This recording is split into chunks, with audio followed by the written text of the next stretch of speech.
Salam alaikum, bienvenue à tout le monde à cette nouvelle conférence scientifique qu'organise l'International des étudiants en psychologie islamique, l'ISIP, le groupe ZIP French. Et nous avons l'honneur et le plaisir d'accueillir Dr Lina Chami, qui va nous parler de la santé mentale et spiritualité, en finir avec les tabous et la stigmatisation. Dr Lina Chami est psychiatre qui exerce dans un CHU. Donc, elle est praticienne hospitalier spécialisée dans le psychotraumatisme. Elle a une formation en MDR, thérapie de schéma, donc elle prend en charge les états de stress post-traumatique, pratique les thérapies de schéma, de reconsolidation, les TCC, gestion de la dissociation. Son temps est également consacré à la formation de partenaires et la recherche autour du psychotraumatisme. Elle est également active et engagée auprès d'une ONG MEHAD, et autres diverses associations qui œuvrent pour la sensibilisation et la prévention des troubles psychiques. Bienvenue, docteur Lina, et merci d'avoir accepté l'invitation. Merci beaucoup, avec plaisir. Alors, je vais partager mon écran. Ah, il faut que j'envoie une demande.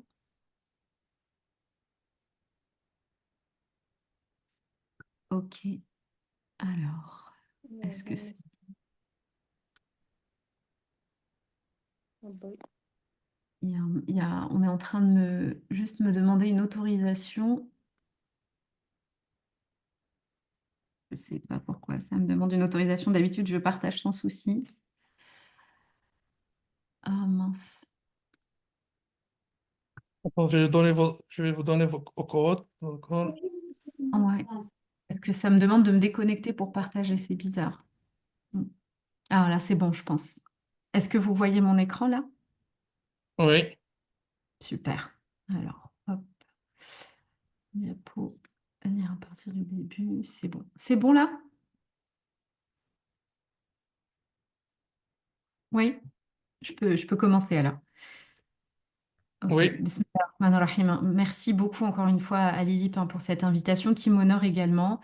C'est toujours un plaisir pour moi d'intervenir sur ce sujet parce que je sais que avoir cette tribune, avoir cet espace de parole compte beaucoup, notamment sur le sujet de la santé mentale et que autant la responsabilité que le plaisir de le faire sont des choses qui me tiennent à cœur et vraiment je serai euh, j'espère, Inch'Allah, dans la justesse au maximum et dans la mesure du possible pour vraiment vous donner une vision la plus claire et en même temps la plus parlante, la plus concrète de la réalité de la santé mentale au sein de la communauté musulmane, même si communauté musulmane, c'est un bien grand mot, mais l'idée, c'est voilà, que je puisse vous transmettre des éléments d'expérience, mais aussi de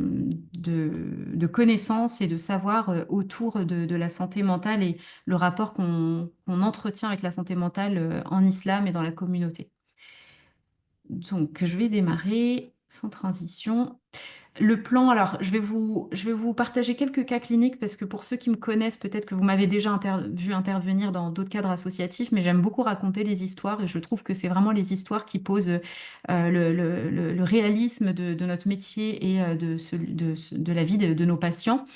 Et vous dire quelques mots sur la psychiatrie, parce qu'il y a encore beaucoup de confusion sur cette discipline, faire un petit mot d'histoire, rappeler un petit peu les grands cadres nosographiques, les grandes maladies que l'on côtoie dans la psychiatrie, parler un peu des représentations qu'on a au sein de la population autour des maladies mentales, les approches et les courants différents qu'on a autour de la santé mentale, et puis de conclure avec un mot qui est plutôt de la réflexion personnelle et un peu philosophique sur notre rapport à la santé mentale. Donc pour commencer, je vais vous raconter l'histoire d'une jeune femme que j'ai rencontrée alors que j'étais encore interne. C'était mon tout premier semestre en psychiatrie. Donc j'avais fini mes études de médecine et je démarrais avec mon premier stage qui était dans un hôpital psychiatrique de secteur, c'est-à-dire un hôpital public. Et bah, je connaissais pas grand-chose à la psychiatrie à part ce que j'avais lu dans les livres hein, et quelques stages que j'avais fait en étant étudiante, mais j'avais pas encore côtoyé la vraie clinique psychiatrique. Et du coup, j'ai été un peu dans la découverte et j'accompagnais pas mal les chefs pour assister à des entretiens et voir un petit peu la clinique des patients. Et alors, cette jeune femme, elle m'a vraiment marquée. De mémoire, elle avait entre 20 et 25 ans. Elle était d'origine maghrébine. Je crois qu'elle était algérienne.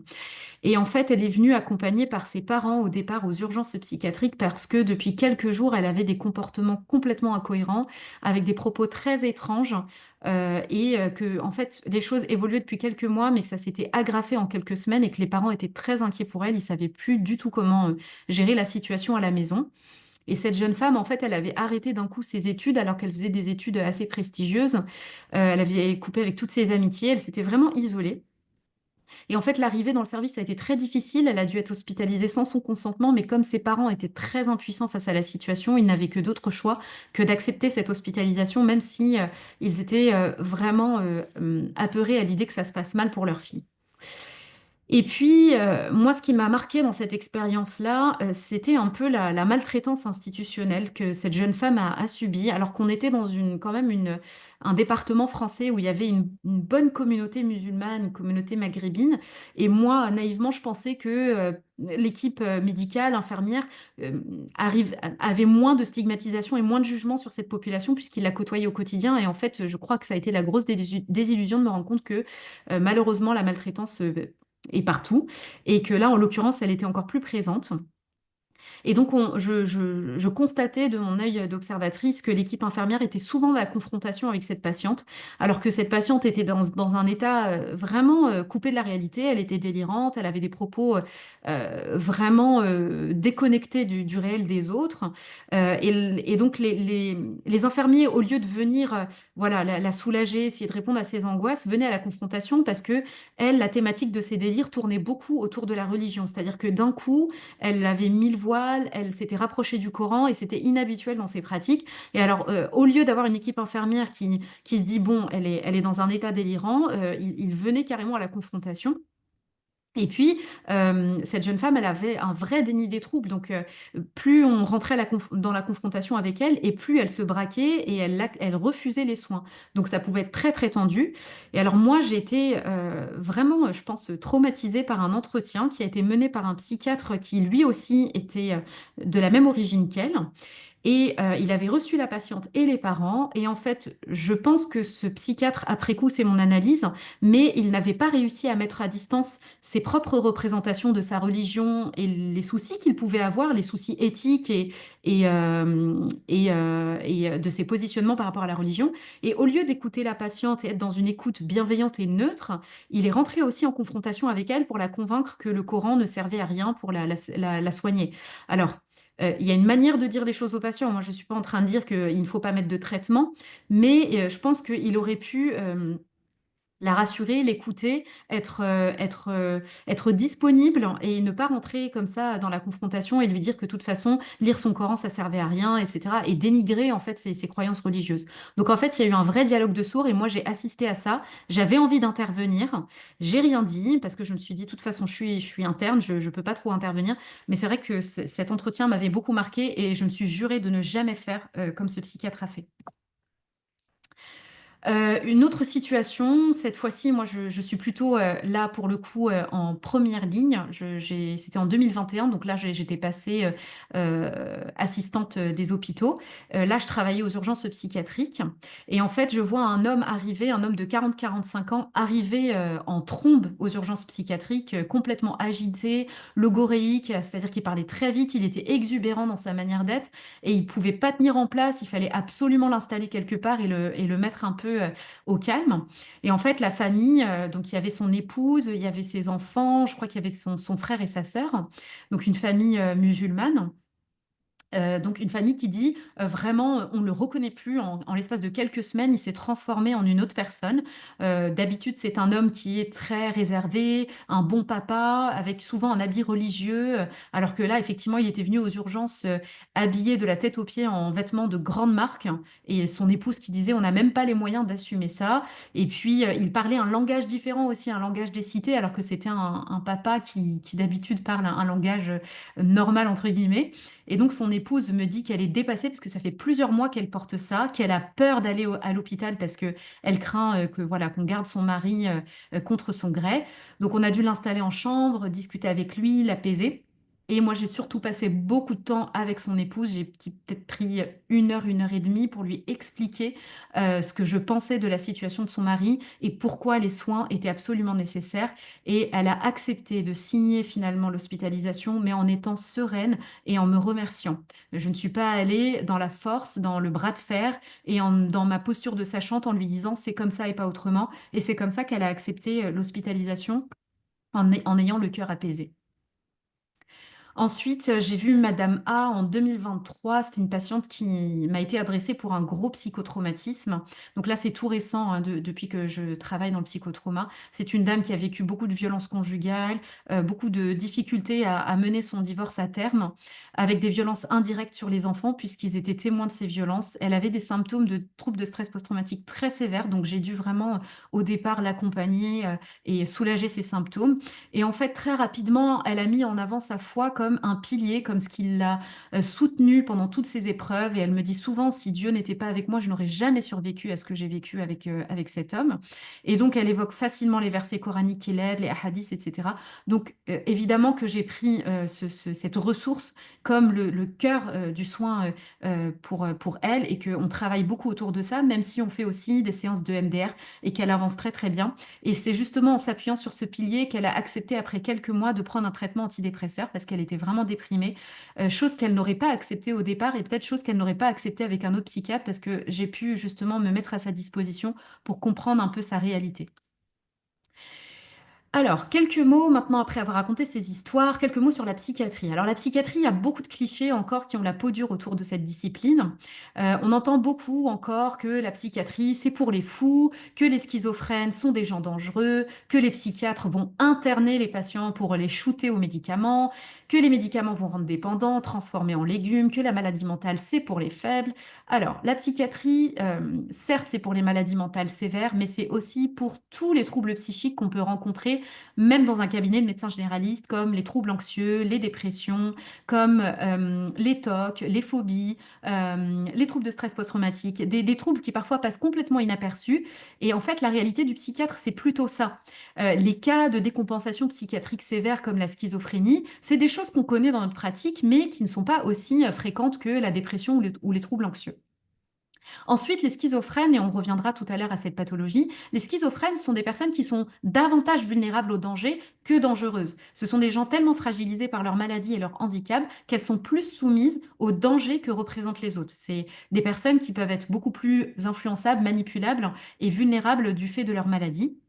Les psychiatres internent les patients. Alors, les psychiatres hospitalisent les patients déjà de 1 et tous les psychiatres n'hospitalisent pas puisqu'on travaille dans plein de domaines variés et différents. Donc, on travaille à l'hôpital, mais on travaille aussi en cabinet, on travaille dans des hôpitaux de jour, des centres médico-psychologiques, on travaille dans des équipes de liaison, on travaille dans l'humanitaire. Donc, il y a vraiment des pratiques très différentes.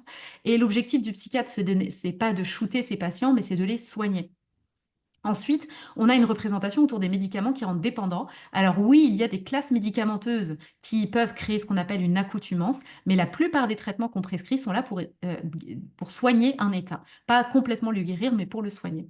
Et la maladie mentale, c'est pour les faibles. Alors la maladie mentale, elle touche tout le monde, à tout âge, toutes les classes socio-culturelles confondues, socio-éducatives confondues, de tous les pays. Donc il n'y a pas de différence. C'est juste son expression qui peut être différente, mais ce n'est pas un signe de faiblesse, mais juste parfois, effectivement, il peut y avoir de la vulnérabilité qui est liée à nos histoires de vie ou à la génétique, mais ce n'est pas une question de volonté ou de motivation. On entend aussi beaucoup de confusion entre le psychologue et le psychiatre, hein. Et souvent, quand moi je vais rencontrer des gens qui ne connaissent pas ma profession, la première question qui va surgir, c'est est-ce que tu vas m'analyser? Alors en plus, on sait que le mot analyse vient de la psychanalyse, donc moi je ne pratique pas la psychanalyse, et c'est un courant sur lequel je reviendrai tout à l'heure. Mais donc le psychiatre, avant tout, c'est un médecin, et j'y reviendrai, qui est là pour diagnostiquer des maladies. Et nous, notre travail, c'est de faire ça dans un contexte particulier qui est celui de l'observation et l'interrogatoire clinique. Quand on rencontre des gens dans des contextes sociaux ou avec la famille, on ne peut pas en fait interroger quelqu'un, lui poser des questions et lui poser un diagnostic. Ça se fait dans un contexte. Donc non, on n'analyse pas les gens. On est peut-être plus sensible à certaines choses, mais on n'analyse pas les gens. Et d'ailleurs, je pense qu'un psychiatre, comme tout autre métier, a besoin d'avoir son temps personnel, un temps pour décompresser et qui ne va pas faire son métier H24 auprès de tout le monde. Ensuite, il y a quelque chose qui pèse beaucoup, c'est la représentation de la dangerosité dans l'histoire, les médias, le cinéma, la culture. Il y a quasiment beaucoup de films qui vont traiter de la maladie mentale vont représenter les héros comme des gens dangereux, comme des gens complètement fous, comme quelque chose de très mystique, très soudain, alors que la maladie mentale a une autre réalité. Les médias ne nous aident pas parce que dès qu'on a des faits divers qui vont concerner des histoires de crimes, on va mettre en grand titre un forcené, un fou furieux, un déséquilibré, et ça n'aide pas du tout. Ensuite, il y a beaucoup le cliché où en fait on dit que le DSM, qui est le manuel de classification des maladies mentales, c'est la Bible du psychiatre. Or, en fait, le DSM, il est juste là pour nous aider à nous retrouver dans les diagnostics, mais jamais en fait on a notre DSM sous les yeux pour voilà, poser une étiquette sur le patient. Il y a autant de maladies mentales qu'il y a de patients qu'on rencontre. Et puis, Sigmund Freud, on parlait de la psychanalyse. Sigmund Freud, en fait, c'était un neurologue. C'était pas un médecin psychiatre ni un psychologue. Donc, même s'il a fondé le courant psychanalytique, il a érigé le courant psychanalytique, il faut pas oublier aussi que certaines connaissances pouvaient lui échapper et qu'aujourd'hui, la psychanalyse est un courant qui, dans certains pays, ne fait plus du tout référence. Alors, quelques chiffres pour vous donner quand même une idée de la stigmatisation aujourd'hui qui persiste en France. Le problème de la stigmatisation, d'abord, c'est qu'elle retarde l'accès aux soins parce que justement, les gens ont peur d'être jugés, les gens ont peur d'être représentés comme des personnes faibles, qu'ils vont mettre du temps à aller voir un spécialiste. Et donc, la stigmatisation, non seulement va peser dans la chance d'accéder à une guérison rapide, mais va aussi impacter l'estime de soi, réduire l'accès au logement, à l'emploi, aux loisirs, et va altérer nos relations sociales. Parce que la maladie mentale, en fait, elle touche toutes ces dimensions. C'est un vrai handicap pour le sujet et elle n'épargne rien de notre vie quotidienne. Les personnes qui rencontrent la psychiatrie, d'ailleurs, vont intérioriser elles-mêmes ces préjugés négatifs et s'enfermer dans un cercle d'autostigmatisation. C'est-à-dire que des personnes qui vont aller vers les soins vont malheureusement se rendre compte que bah, justement les préjugés persistent et qu'il y a encore beaucoup de choses malheureusement qui fonctionnent mal autour de la santé mentale et vont elles-mêmes s'auto-stigmatiser dans la maladie. Parce que effectivement, notre travail, nous, en tant que psychiatres, c'est de continuer à déstigmatiser et parfois les soignants ne le font pas assez auprès de leurs patients. L'OMS estime que 35 à 50% des patients atteints des troubles mentaux sévères ne bénéficient d'aucun traitement. Donc ça veut dire qu'on est à quasi 50% des gens dans le monde qui n'ont pas de traitement pour leurs troubles de santé mentale, ce qui est assez conséquent. Et on estime que 70 à 80% des personnes avec des troubles psy n'ont pas accès à l'emploi, ce qui est aussi énorme et ce qui, à l'échelle de la société, nous coûte très très cher. Et 30% des sans-abri ont des troubles psychiatriques graves. Les troubles psychiatriques augmentent les chances de pauvreté. En effet, je disais tout à l'heure que les patients schizophrènes sont souvent représentés comme dangereux. Et en fait, les patients schizophrènes, du fait de leur handicap, vont se retrouver dans des situations de grande précarité parce qu'ils n'ont pas accès au logement, ils ne peuvent pas travailler, ils ne peuvent pas avoir des liens sociaux de bonne qualité. Donc, ils vont finir dans des situations de grande précarité, voire sans domicile fixe. Et donc, le problème, c'est que comme ils sont à l'extérieur et qu'ils ne sont pas soignés, les troubles vont s'aggraver. Et le cercle vicieux s'enclenche puisque les troubles psychiatriques augmentent aussi les chances de pauvreté. Donc on est vraiment dans un mécanisme et un cycle qu'il faut absolument casser pour que ces patients aient accès aux soins. Alors on va essayer de débunker ensemble quelques clichés et quelques préjugés qui pèsent sur la santé mentale. Donc la première chose à dire déjà sur la psychiatrie, ce qu'il faut rappeler, c'est que c'est une spécialité médicale. C'est une spécialité médicale, ça veut dire qu'en fait on a fait 6 ans d'études et on s'est spécialisé pendant 5 ans. Alors, à mon époque, c'était 4 ans, mais aujourd'hui, on est passé à 5 ans. Donc, ça veut dire que vous passez le concours de première année de médecine, vous faites vos 6 années de médecine, vous passez le dernier concours de classement pour obtenir la spécialité que vous voulez. Et une fois que vous avez choisi psychiatrie, vous pouvez faire votre internat. L'internat se divise en semestres et en fait, pendant 6 mois, vous faites des stages sur des terrains de psychiatrie différents et de pédopsychiatrie aussi pour savoir effectivement ce que vous aimeriez faire plus tard, dans quoi vous aimeriez vous spécialiser dans la psychiatrie. Et en fait, qui dit spécialité médicale dit compétence médicale générale. C'est-à-dire qu'un psychiatre, pour qu'il soit bon, il faut qu'il maîtrise aussi d'autres données de la médecine générale. Il faut qu'il soit bon dans les pathologies qu'on appelle somatiques, qu'il sache diagnostiquer d'autres maladies qui n'appartiennent pas forcément à la psychiatrie. Donc pour être un bon psychiatre, il faut être un bon médecin déjà de base. Et donc cette spécialité, elle ne sert pas juste à traiter la maladie, mais aussi à l'étudier dans le domaine de la recherche, à la diagnostiquer, à effectivement la traiter et à la prévenir, parce qu'on a aussi un rôle de prévention dans la maladie mentale. Et le trouble mental, on dit que c'est un trouble qui va altérer différents champs. Il va altérer notre pensée, donc tout ce qu'on appelle les cognitions, mais aussi les sentiments, les émotions ou le comportement, parfois les trois.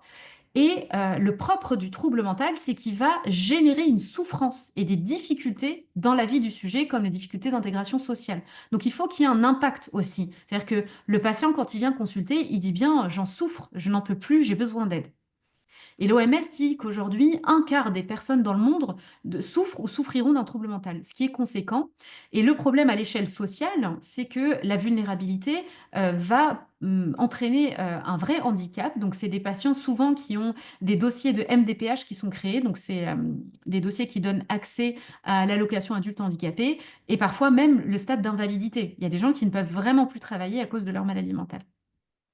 Et comme je vous disais tout à l'heure, les maladies mentales sont classifiées, donc on a un vrai codage des pathologies. Donc on ne fait pas notre petite cuisine dans notre coin en disant lui il a ça, lui il a ça. Il faut quand même se baser sur des référentiels, même si les diagnostics sont parfois plus subtils et moins évidents. Mais on a des bases sur lesquelles on s'appuie, comme le DSM-5 et la classification internationale des maladies à sa version 11. La psychiatrie, qu'est-ce que c'est aussi? Alors là, ça a l'air d'être quelque chose d'assez barbant, mais la psychiatrie, c'est aussi une discipline qui a été façonnée par l'histoire de la médecine, par la société, par les peuples aussi, les populations, par la culture.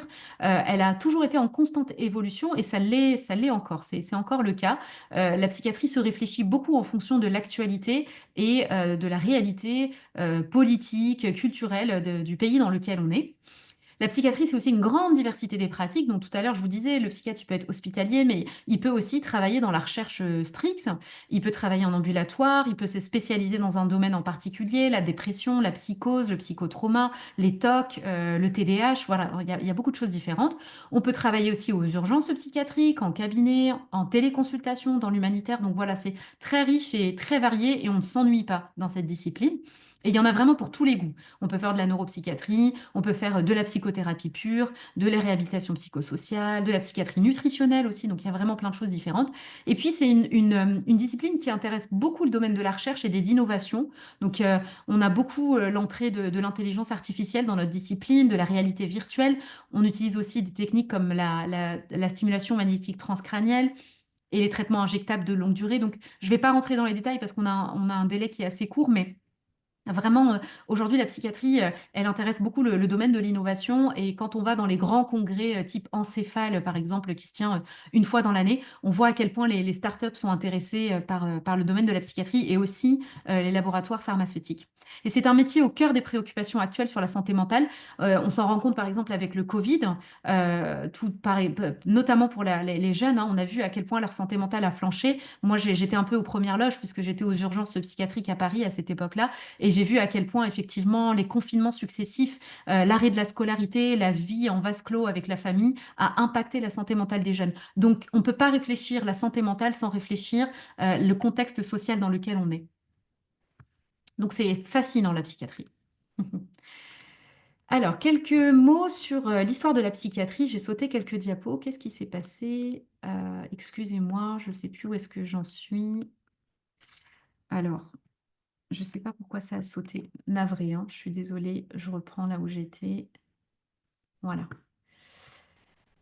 Alors, quelques mots sur l'histoire de la psychiatrie. Donc, en fait, il y a deux grands courants. On parle de l'antépsychiatrie, donc tout ce qui s'est produit avant l'époque de la Renaissance, le XVIIIe siècle. Donc, on a la période de l'Antiquité.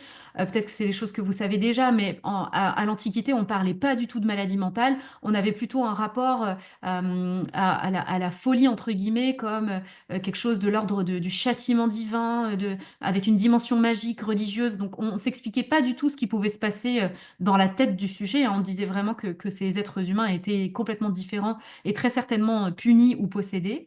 Il n'y avait pas de différence entre le corps et la psyché aussi. Et en fait, c'est avec l'arrivée d'Hippocrate, hein, la théorie des humeurs, qu'on a commencé à voir des mots comme la frénésie, la manie, la mélancolie apparaître et que Hippocrate commençait à dire qu'il y a un certain équilibre à trouver entre ces quatre humeurs pour trouver un état de bonne santé. Donc, on commence à introduire l'idée qu'il se passe quelque chose quand même de l'ordre du déséquilibre chez ces personnes.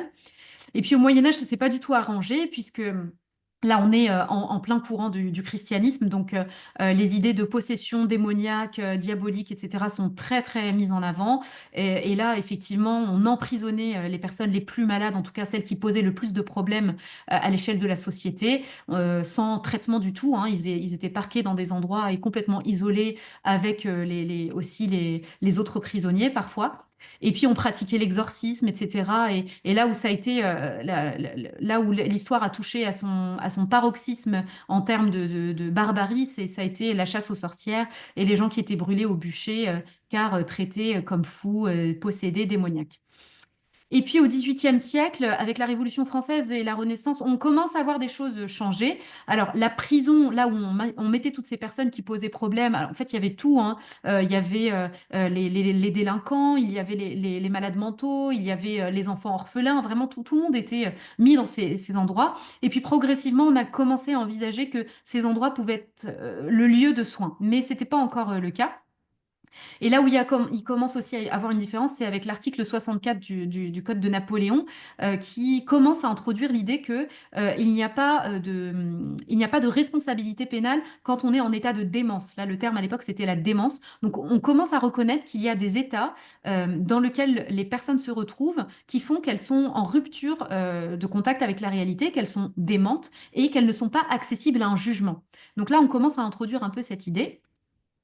Et là où ça va changer, c'est avec l'ère de la psychiatrie, grâce à différents neurologues et plus tard des médecins psychiatres, qu'on va commencer à introduire vraiment l'idée que il y a un mal intérieur, un mal de l'âme qu'il faut soigner. Et donc on commence à dire que il y a une discipline à part entière qu'il faut mettre en place, qui est la psychiatrie. Donc là, on parle de discipline médicale. Il va y avoir, grâce à Pinel, qu'on nomme le père de la psychiatrie, la rédaction du traité médico-psychologique. Donc là, on commence à parler de médico-psychologique. Donc il y a une distinction qui est faite entre le corps et la psyché. Et dans les asiles, on commence à parler de traitement moral. Et puis ensuite, la psychiatrie va connaître son essor grâce à des classifications, mais aussi grâce à l'avènement des médicaments antipsychotiques, grâce auxquels, en fait, on va commencer à pouvoir envisager la réintégration dans la société de ces personnes qui sont dans des états d'agitation et de crise importants. Et alors, vous me direz, mais l'islam dans tout ça, quelle a été la contribution de l'avènement des sciences islamiques? On sait très bien à quel point la médecine a connu un essor grâce à l'arrivée de la civilisation islamique. Et en fait, vous savez bien que l'islam a placé la médecine au rang de sciences les plus importantes qu'il fallait absolument investir, avec des avancées majeures, notamment la question des anti-infectieux. On connaît tous l'histoire de cette amputation qui n'a pas été faite grâce à un médecin musulman. Donc voilà, on est vraiment dans une approche différente. Et Avicenne, qui a rédigé le canon de la médecine, a commencé à remettre l'idée que pour soigner une personne, il faut la soigner à différents niveaux. Il ne s'agit pas juste de traiter son corps, mais aussi de voir dans quel environnement elle vit, qu'est-ce qu'on peut améliorer au quotidien pour cette personne. Et c'est vraiment l'approche holistique de la santé. Et donc, il va y avoir un rapport vraiment réhumanisant des personnes souffrantes grâce aux valeurs de l'islam, avec l'administration de biens, de recherche de guérison, de la solidarité, la patience, la miséricorde. Donc, il y a vraiment une réhumanisation des personnes à cette époque-là.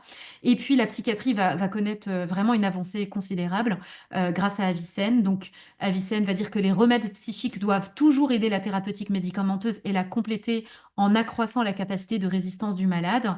Et puis on va avoir effectivement avec Razi El-Ilaj El-Nafsani, donc qui va introduire l'idée de la psychothérapie. Et puis grâce à ces pionniers, on commence à avoir des premiers lieux de soins se construire, comme à Damas, les fameux Maristan. Donc, ils vont être construits au milieu de la ville des villes. Et vraiment, l'idée, c'est une prise en charge communautaire. C'est vraiment de faire en sorte que ces personnes ne soient pas exclues et isolées de la société, mais plutôt intégrées avec une prise en charge vraiment globale. Malheureusement, au XVe siècle, on va avoir une réémergence des sciences occultes et de l'astrologie avec la pensée surnaturelle et irrationnelle qui va venir un peu, malheureusement, freiner cet essor. Alors, après ces quelques mots d'histoire, je vais vous faire un petit topo sur les pathologies qu'on rencontre le plus généralement en psychiatrie. Là, c'est vraiment très schématique hein, ce que je vous présente, mais c'est pour que vous ayez les idées assez claires.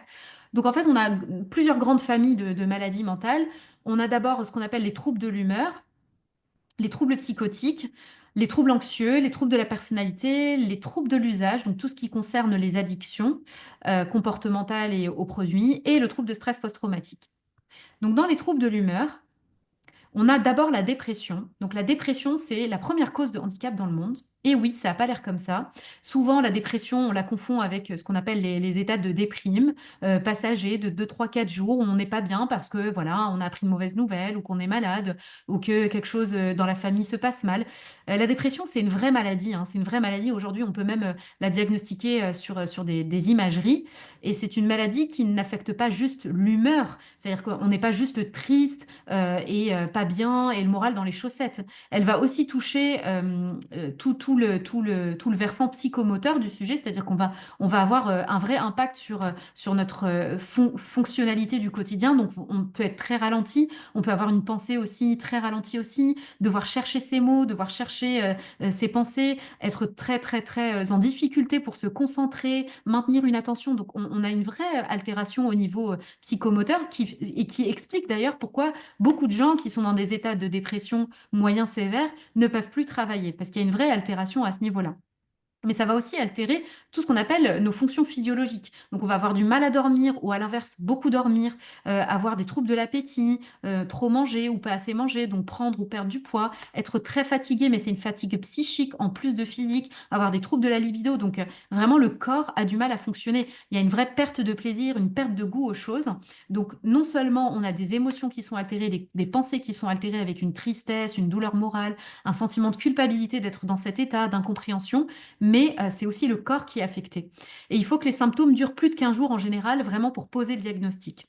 Et il y a beaucoup de dépressions différentes, donc je ne vais pas vous en parler parce que ça nous prendrait 3 heures de cours, mais il y a beaucoup de dépressions différentes en fonction de l'histoire du sujet, en fonction de savoir s'il a un trouble bipolaire ou pas. Voilà, donc ça, je ne vais pas rentrer dans les détails. Mais en gros, quand la dépression, elle est pas trop sévère, on peut rattraper les choses en proposant de la psychothérapie, mais quand elle s'est vraiment installée et qu'elle impacte vraiment la vie du sujet, il faut traiter cette maladie avec un antidépresseur ou un autre traitement adapté. Ensuite, dans les troubles de l'humeur, vous avez la dépression, mais vous avez aussi le trouble bipolaire. Et le trouble bipolaire, le pauvre trouble bipolaire, c'est un des troubles qui, malheureusement, souffre de beaucoup de préjugés, de stigmatisation et d'incompréhension.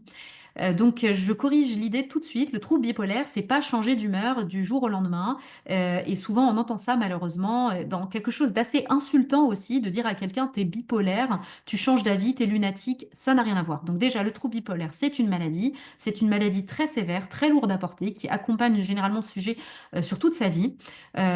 C'est une cause de handicap aussi. Et en fait, elle va se distinguer de la dépression par le fait que elle peut se manifester au départ ou après un épisode dépressif par ce qu'on appelle un syndrome maniaque. Et en gros, le syndrome maniaque, c'est un peu tout l'opposé du syndrome dépressif. Donc en gros, c'est des sujets qui sont dans un état d'humeur très élevé, mais voire excessif, c'est-à-dire que quand vous voyez la personne, vous vous dites c'est beaucoup trop et c'est presque dangereux. C'est des personnes qui sont dans des représentations positives quasi délirantes, trop optimistes, avec des projets qui sortent carrément du réalisme, qui sont très excités sur le plan psychique, donc qui parlent très vite, qui pensent très vite, avec une fuite des idées. Quand vous les entendez parler, d'ailleurs, vous n'arrivez pas à les suivre parce que ça part dans tous les sens. Et puis, même au niveau moteur, ils sont très agités, donc ils n'arrivent pas à tenir en place. Ils peuvent être aussi impossibles à tenir, donc très rapidement sortir de chez eux, avoir beaucoup d'hyperactivité, faire beaucoup de sport, donc vraiment quelque chose qui se tient plus.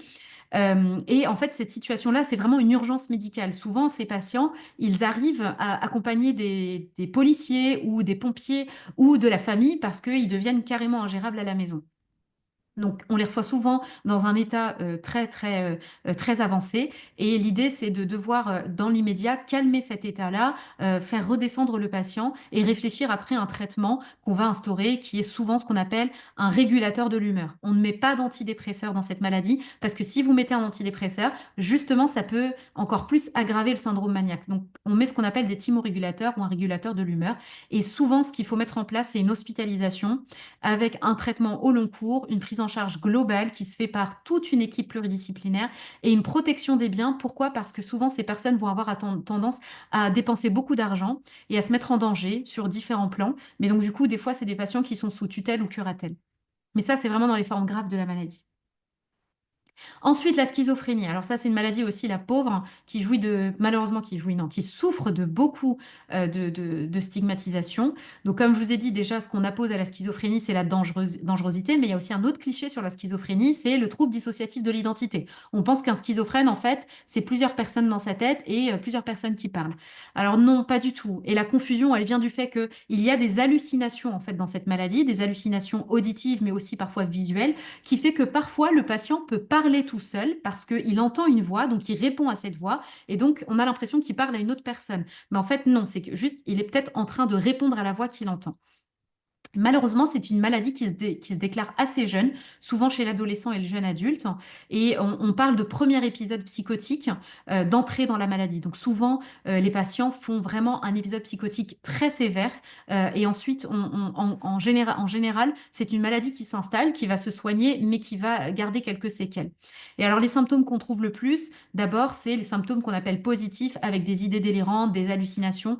Donc les idées délirantes, ça peut être plein de thématiques différentes. On peut délirer de façon un peu mystique, de croire qu'on est un élu, par exemple, ou qu'on a reçu un message divin, qu'on doit le transmettre à l'humanité, ou qu'on est quelqu'un de très très important.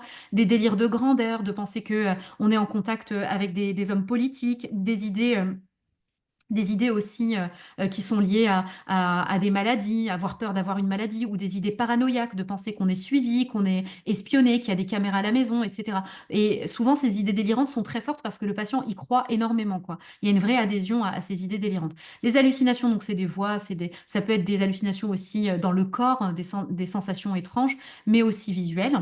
Et puis, on va avoir des symptômes négatifs en plus des symptômes positifs, où en fait, le patient va plutôt présenter à l'inverse de quelque chose de très qu'on appelle productif, des pensées très pauvres, une incapacité à montrer ses émotions, à les exprimer, un ralentissement. Donc il va y avoir un vrai impact cognitif de cette maladie. Et puis souvent aussi une désorganisation, donc des pensées qui partent un peu dans tous les sens, sans logique, sans flux vraiment construit de la pensée, une discordance au niveau de la pensée émotrice. Voilà, je vais très vite parce que l'idée c'est juste de corriger certains préjugés qu'on a sur ces maladies et que vous compreniez aussi que on ne diagnostique pas une schizophrénie comme ça sur deux ou trois symptômes. Il faut quand même pouvoir avoir une analyse clinique approfondie et sur la durée pour poser un diagnostic. C'est une maladie qui est assez handicapante aussi et en général, le traitement qu'on introduit, c'est un traitement antipsychotique qu'il faut prendre sur une longue durée. Maintenant, le trouble anxieux généralisé, donc ça fait partie de toute la famille des troubles anxieux.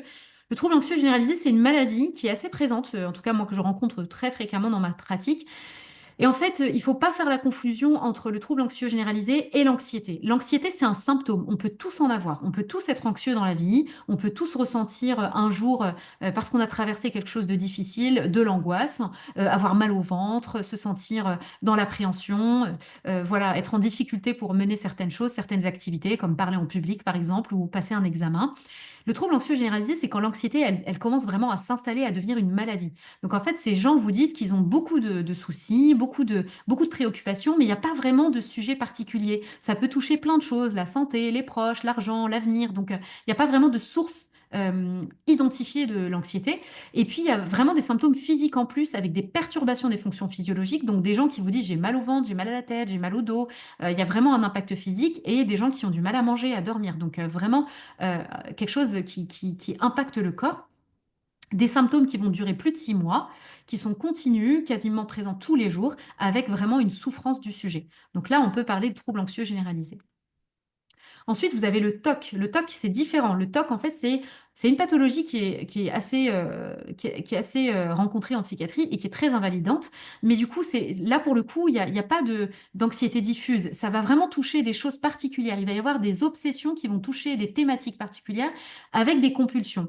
En gros, l'obsession, ça peut toucher la thématique de la saleté, de la contamination. Ça peut toucher la thématique de l'ordre, du rangement. Donc, c'est des gens qui vont être beaucoup obsédés par ça au point où en fait ils vont mettre en place des rituels pour ranger, nettoyer et devoir répéter ces rituels parce que ils ne sont pas assez soulagés. Donc en fait, il y a une angoisse de fond qu'ils n'arrivent pas à soulager. Ils vont mettre en place des compulsions, mais qui vont devoir répéter, répéter et refaire parfois parce qu'ils estiment qu'ils les ont mal faites, jusqu'à en fait être complètement épuisés. Et en fait, c'est à partir du moment où ça prend plus d'1 heure dans la journée qu'on commence à dire là, ça ressemble à du TOC.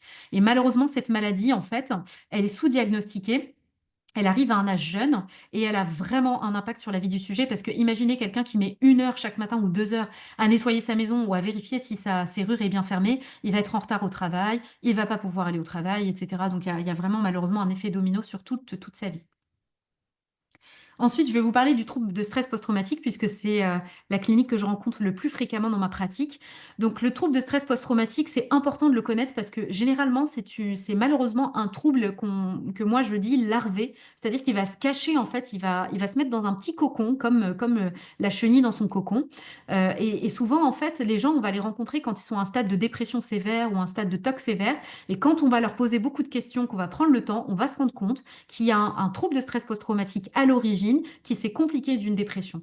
Et en gros, le trouble de stress post-traumatique, c'est une maladie qu'on développe après avoir été exposé à un événement traumatique. Un événement traumatique, c'est pas quelque chose de stressant, c'est pas un mauvais souvenir. Un événement traumatique, c'est vraiment un événement au cours duquel vous avez eu peur de mourir, vraiment un sentiment de danger imminent ou d'avoir subi des blessures très graves ou des violences sexuelles. Vraiment là, il y a ce qu'on appelle une menace pour l'intégrité physique et psychique. On peut être exposé de façon directe ou indirecte, c'est-à-dire de l'avoir appris de la bouche de quelqu'un qui nous est cher, ça peut faire développer un TSPT. Et donc, bien évidemment, c'est plus important auprès de certaines populations qui sont exposées au trauma, comme les migrants, dans les zones de conflit, le terrorisme. Mais malheureusement, moi, dans ma pratique quotidienne, ce que je vais rencontrer, c'est des femmes, souvent patientes, qui ont été exposées à des violences sexuelles dans l'enfance, de l'inceste ou plus tard dans le cadre conjugal. Donc, c'est plutôt ça la réalité que je rencontre au quotidien.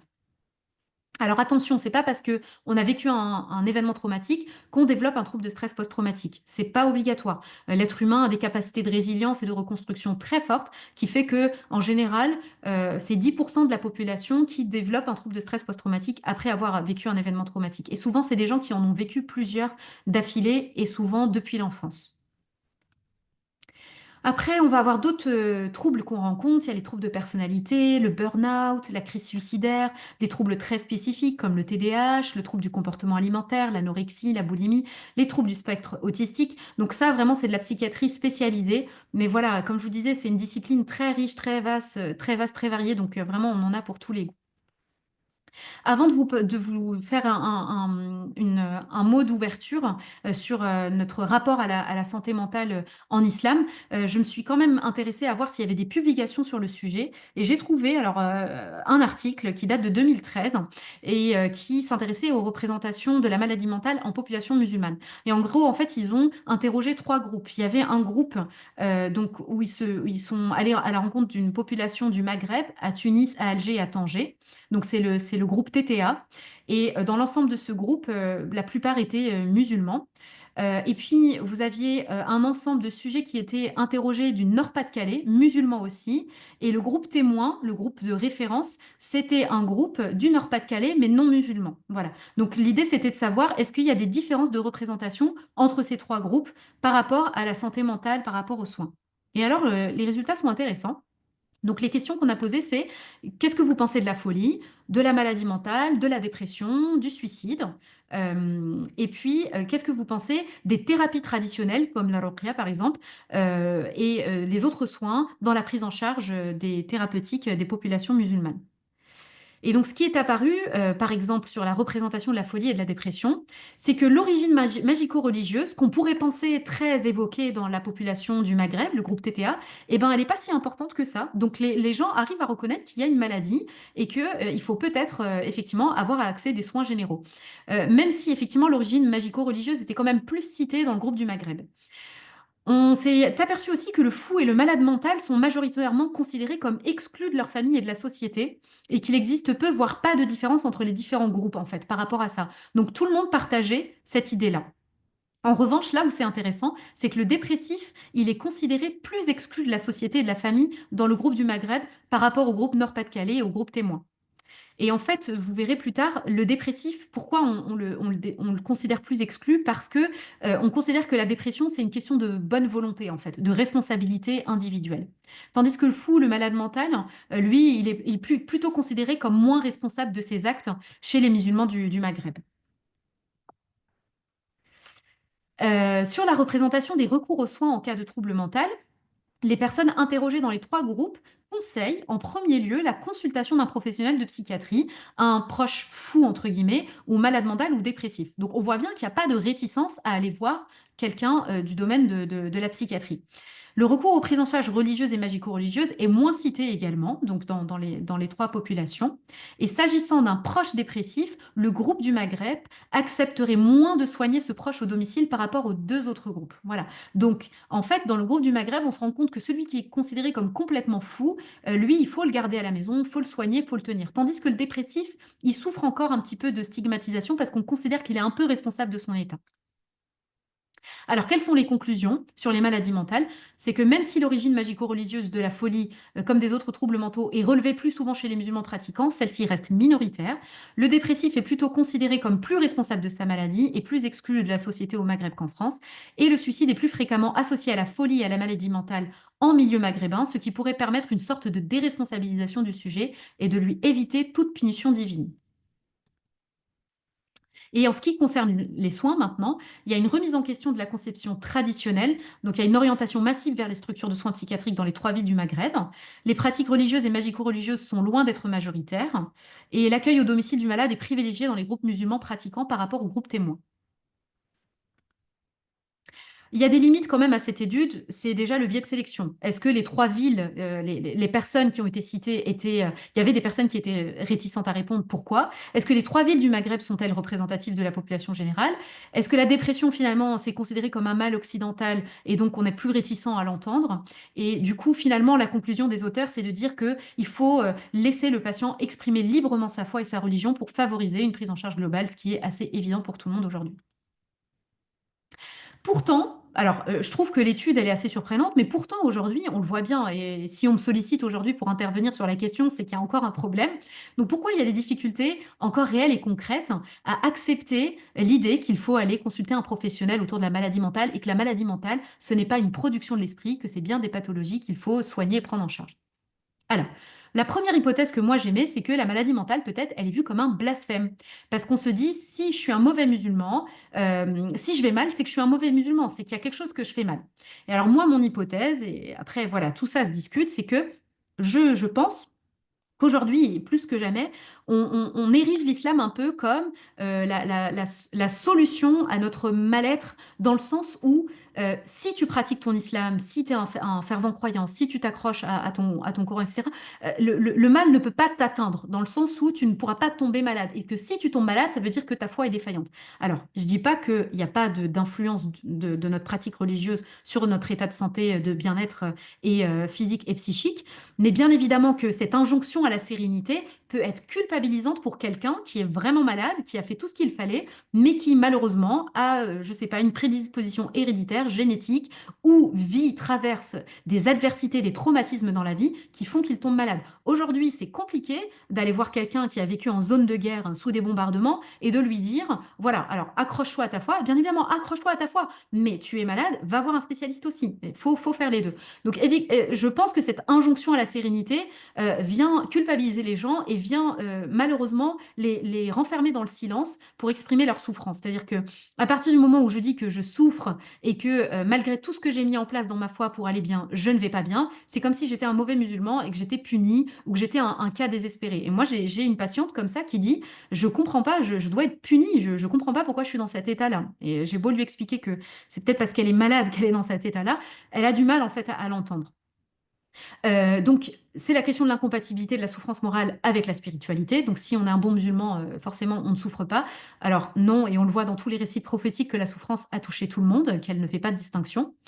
Le problème aussi dans cette pensée-là, c'est de voir un peu sa pratique religieuse comme une transaction. C'est-à-dire que si je lis mon Coran, si je m'accroche à mon Coran, si je fais ma prière, si je fais mes askars, si je fais ça, si je vais faire ma umrah, forcément, Rabbil Alamin, il va me le répondre et il va faire en sorte que je vais bien. Pas forcément. On peut tout faire pour être bien dans sa religion et être traversé par des épreuves et revivre des adversités, des difficultés. Et on dit bien que parfois, c'est en allant s'accrocher à sa foi que on commence à rencontrer plein d'épreuves pour tester notre foi. Donc, aller mal, souffrir et traverser des épreuves, ça ne veut pas dire qu'on est un mauvais musulman ou que Dieu ne répond pas à nos invocations.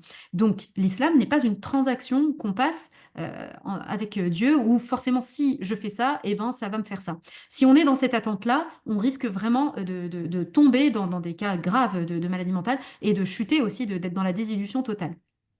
L'autre chose aussi, c'est la réalité sociale. La souffrance, aujourd'hui, elle est intolérable, elle est mal vue. Et puis, on le voit bien avec Alors ça, pareil, si je dois en parler, il faut que j'en parle 3 heures, mais aujourd'hui, il y a beaucoup de courants qui sont à la mode, de développement personnel, de lifestyle, de New Age. Donc aujourd'hui, malheureusement, notre religion, c'est presque devenu une espèce de gris-gris qu'on va utiliser. Voilà, le Coran apaise les cœurs, donc je vais accrocher un petit Coran dans ma voiture. Quand je vais le mettre en fond sonore, alors qu'on sait que le Coran, il faut l'écouter, c'est la parole d'Allah subhanahu wa ta'ala, il faut l'écouter, il faut être concentré. Donc, c'est comme s'il y avait une espèce de potion magique qu'on faisait et que c'était la recette miracle. Attention à ne pas tomber dans une religion du gris-gris. Attention, parce que c'est un piège dans lequel, malheureusement, on peut malheureusement tomber avec tous les courants autour qui vont commercialiser et faire un business autour de ça. Et puis, comme je vous disais, ça renforce la culpabilité de se dire, bah, j'ai fait tout ça et jusqu'à maintenant, je vais pas bien. Et puis il y a autre chose aussi, c'est que parfois, dans la dépression sévère, dans les maladies mentales, il peut y avoir des idées délirantes de damnation. Il y a des gens très très sévèrement déprimés qui vont vous dire Dieu m'a puni, Dieu ne veut pas mon bien. Et cette parole-là, parfois, elle est liée à la pathologie. C'est quelque chose de complètement délirant et il faut pouvoir l'écouter comme quelque chose de délirant et ne pas culpabiliser davantage quelqu'un en lui disant mais ne dis pas ça, c'est pas bien, etc. Donc, vous voyez comme quoi on peut pas venir avec quelques connaissances sur la santé mentale, solutionner le problème de quelqu'un. Il faut connaître son histoire, son background, ses symptômes, l'interroger. On ne peut pas comme ça en 1 heure solutionner un problème qui peut être sur des strates et des strates d'une vie. Ensuite, l'autre hypothèse pour moi, c'est que la maladie mentale, on la voit comme une malédiction, un mal extérieur. Et souvent, ce qu'on entend, c'est on m'a jeté le mauvais œil, c'est la haine, etc. Et donc, malheureusement, dans cette pensée-là, il y a un petit peu un évitement de la réalité. C'est-à-dire que quelqu'un m'a fait du mal, quelqu'un veut mon mal, donc moi, je ne vais pas essayer de trouver les solutions en moi. Et donc, on est dans un esprit de fatalité, de cercle vicieux, de quelque chose dont on ne peut pas sortir parce qu'il y a quelqu'un derrière nous, on ne sait pas qui, en train de faire de la sorcellerie ou en train de nous jeter le mauvais œil. Et donc, du coup, bah, très bien, bah, on reste dans cette posture-là, on cherche pas de solution et malheureusement, ça peut nous pousser à rester effectivement dans des cercles vicieux qui sont très, très mauvais. Et puis, ça installe cette idée de passivité et d'attribution causale externe à un individu, c'est-à-dire qu'il y a quelqu'un qui me fait du mal sans que je puisse faire quoi que ce soit. Et ça, malheureusement, c'est aussi contraire à la notion de libre arbitre. C'est comme si on n'avait plus du tout de capacité à changer la situation. Et on sait qu'en islam, ça, c'est pas acceptable. C'est qu'on sera jugé pour nos actes. Et donc, il faut quand même faire un minimum de asbab. Malheureusement, ça nous déresponsabilise aussi de dire que c'est le mauvais œil. Donc, on ne va pas se remettre en question et on reste sur nos mêmes schémas pendant des années, voire des siècles. Et finalement, cette idée que j'accepte ma situation parce que c'est le mauvais œil, ce n'est pas une vraie acceptation. Accepter, encore une fois, c'est faire les asbab, arriver à une solution qui nous satisfait et que même s'il y a encore de la souffrance, là on dit c'est bon, j'ai fait ce que j'ai pu, maintenant j'accepte ce que Dieu m'a écrit. L'autre, encore hypothèse enfin hypothèse, quand même, c'est des réalités du terrain, c'est que la maladie mentale, elle est vue aussi comme un mal occulte. Alors on sait aujourd'hui qu'il y a des divergences entre les savants, mais que certains parlent de la possession comme quelque chose qui existe, d'autres vous disent que non, ça n'existe pas, et que c'est contraire, encore une fois, à la notion de libre arbitre, et que c'est difficile effectivement, imaginer que le jour du jugement, on se présente et qu'on dise, voilà, j'ai été possédé, donc tout ce que j'ai fait, j'en suis pas responsable. Je suis malade, ok, mais possédé, c'est autre chose. Et puis, il y a quelque chose quand même qui pose souci dans l'idée que quelque chose rentre dans le corps, prenne le dessus sur vos fonctions cognitives, émotionnelles, etc. Bon, bref, je ne vais pas rentrer dans le débat. Mais le problème avec cette idée, c'est que justement, ça donne vraiment plein de superstitions possibles et imaginables. Et il y a une vraie empreinte culturelle, c'est-à-dire que vous allez dans un pays musulman, d'un pays musulman à l'autre, on n'a pas vraiment le même rapport à l'idée de la possession. Et malheureusement, le problème de la possession, c'est que souvent, elle vient se confondre, l'idée de la possession, elle vient se confondre avec les délires psychotiques. C'est-à-dire que quand vous allez voir un patient schizophrène qui va délirer sur le démon, sur des visions étranges, très rapidement, on va dire il est possédé, ou quand il va prendre une voix différente, etc., on va dire c'est de la possession démoniaque. Et donc, du coup, le pauvre, alors qu'il a besoin de soins, alors qu'il a besoin d'un traitement, on va mettre en place des thérapies traditionnelles qui, certes, vont apaiser peut-être sur le coup, mais malheureusement ne pas résoudre le problème au long cours. Donc, je dis pas qu'il faut sortir totalement de ces représentations culturelles, parce qu'il faut accompagner ces patients qui croient en la possession et essayer de comprendre pourquoi c'est important pour eux de croire en ça. Mais évidemment qu'il faut quand même, en tant que médecin, nous, notre devoir, c'est quand même d'informer les gens et de leur dire, voilà, ça, c'est une pathologie qui se soigne. Et enfin, qu'est-ce que je voulais dire sur la possession? Oui, il y a une autre réalité aussi, c'est que souvent on va me dire, moi j'ai assisté à une scène où j'ai vu quelqu'un sortir de son corps ou commencer à parler différemment. Alors nous, moi en plus avec ma discipline du trouble de stress post-traumatique, je sais qu'il y a des troubles très sévères comme le trouble dissociatif de l'identité, où il peut y avoir effectivement des manifestations assez spectaculaires de dissociation de l'identité, où la personne peut vraiment changer de voix, peut vraiment changer de comportement. Donc j'émets énormément de réserves par rapport à ça. Je pense, même si, effectivement, même si on peut discuter cette question-là, l'essentiel, c'est quand même d'écouter le patient et de ne pas rentrer dans la confrontation avec lui, parce que si vous rentrez dans la confrontation, vous allez le perdre et vous allez l'exclure des soins. Euh, Pourquoi en fait, pourquoi ce problème de croyance, enfin pourquoi tout ça pèse encore sur l'accessibilité aux soins psychiques? Parce que je pense qu'il y a une profonde méconnaissance de notre histoire. Vous voyez, je vous ai parlé d'Avicenne tout à l'heure. Je pense on n'est pas très nombreux en fait à maîtriser cette partie de notre histoire et de savoir en fait que nous avons été les pionniers dans la santé mentale. Il y a aussi l'empreinte de l'influence des autres cultures comme la culture judéo-chrétienne, hein, qui a aussi un peu influencé les idées de possession et les idées sur les idées de possession et sur les idées de sorcellerie, même si on croit en la sorcellerie. Mais voilà, il y a eu beaucoup d'influence de ces cultures-là. Il y a une méconnaissance aussi, malheureusement, des fondements scientifiques. C'est-à-dire que la psychiatrie, c'est une discipline médicale. Donc, qui dit médicale dit construction, théorie scientifique. Et donc, la méthode scientifique, aujourd'hui, n'est pas maîtrisée par le grand public. On ne sait pas ce que c'est que l'épistémologie, comment on construit une théorie. Et donc, malheureusement, on va basculer dans les théories très faciles, souvent les théories complotistes. Et ça, malheureusement, ça bat son plein sur Internet. Et on voit que ça touche pas juste la santé mentale, mais aussi tout ce qui est du registre de la santé physique somatique. Et donc, forcément, on va se méfier un peu de cette science profane occidentale pour aller chercher des solutions ailleurs. Alors qu'en fait, si on revient dans notre histoire, la science islamique, la civilisation islamique a apporté un essor majeur à la question de la santé mentale. Je pense également que nous maîtrisons très peu ou alors qu'on manque de connaissances sur notre aqida, sur la question de la aqida et du qada ou le qadar, et de peut-être approfondir nos connaissances sur ces questions-là, nous aiderait aussi à être plus sensibles à la question de la santé mentale. Malheureusement, on a aussi aujourd'hui une posture très en vogue, très à la mode, ce qui est la posture du tout sachant. Donc, il suffit d'aller sur Google et de penser que Wikipédia va nous aider en fait à acquérir un savoir, alors que acquérir un savoir, c'est aller sur les bancs de l'université, c'est écouter des professeurs, des savants vous en parler, c'est pouvoir comprendre pourquoi on en est arrivé à ce savoir-là, pouvoir le décortiquer. C'est pas accéder à ChatGPT par exemple et de se dire allez, c'est bon, là j'ai le savoir sous les yeux et maintenant je peux l'appliquer. Le domaine du savoir et de la science est beaucoup plus vaste et riche que ça. Et puis, peut-être qu'on ne connaît pas assez nos récits prophétiques et coraniques, parce qu'on sait que la question de l'affliction, de la souffrance morale, de la dépression, de la détresse, c'est des choses qui ont été vécues par quasiment tous les prophètes cités dans le Coran. On sait que Yusuf alayhi salam a vécu l'affliction totale, hein, le rejet, le sentiment d'exclusion. Ayyub alayhi salam a été éprouvé par la maladie. Yaqub, Maryam alayhi salam, Maryam Kamar radiallahu anha, qui a vécu le sentiment de solitude et de détresse extrême. Hajar, la mère de Moussa aussi alayhi salam, la question du tawakkul immense dont elle a fait preuve quand elle a reçu effectivement l'ordre de lâcher prise et de laisser son enfant partir.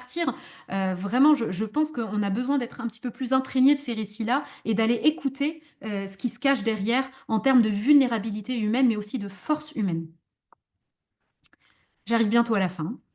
Euh, Autre chose aussi qu'il faut avoir en tête, c'est que souvent la communauté musulmane va se sentir très exclue, encore plus exclue, dans le domaine de la santé mentale. Alors peut-être effectivement qu'il y a malheureusement, en plus de la stigmatisation sur la santé mentale, du racisme supplémentaire et de la discrimination. Ça, c'est non négociable et c'est indéniable.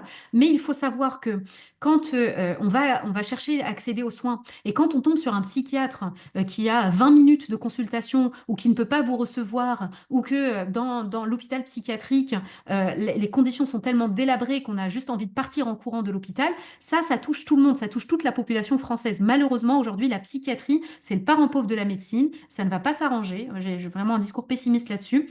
Et donc, les conditions de soins et d'accueil sont malheureusement défaillantes pour tous. La qualité de soins s'en ressent pour tout le monde. Et donc, il ne faut pas se sentir en tant que musulman, comment dire, encore plus rejeté ou discriminé. Oui, il peut y avoir des biais racistes, ça c'est évident, mais malheureusement aujourd'hui, si la psychiatrie malheureusement n'est suffisamment pas de qualité pour traiter, c'est que elle souffre elle-même en fait d'un manque de moyens et de ressources humaines.